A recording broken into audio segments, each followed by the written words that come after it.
Okay, so ito yung mga idol yung ginawa kong DC fan na dating to 20 volts. Yan, pinalitan ko lang ng motor na 12 volts.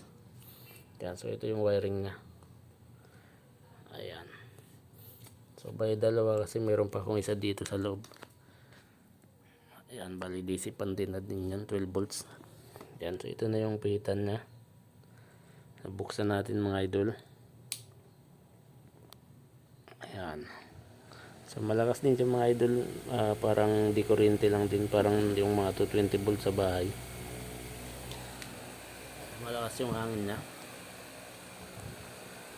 Okay.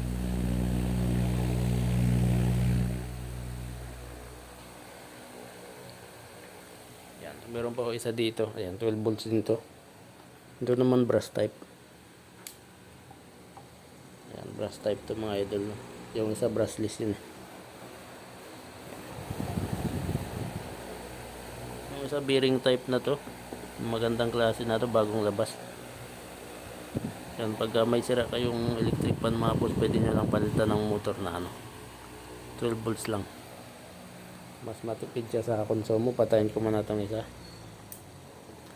So isa lang yung gumagana mga idol. Ayan, yung konsumo nya, yan, 28 watts lang. At 2.2 ampere. So, mababa lang yan mga idol kumpara dito. So yung ito isipan to 20 volts. Yung number 1 nito, yung number 1 nya nasa 40 watts. So kasi 60 watts tong na to motor nito. So ayan. So ito, magkasing lakas lang naman sila ng hangin. Nasa 28 watts lang. So masyado mababa lang pagka 12 volts.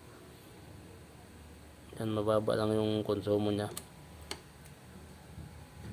So yun yung kaibahan mga idol ng DC fan at saka yung AC fan.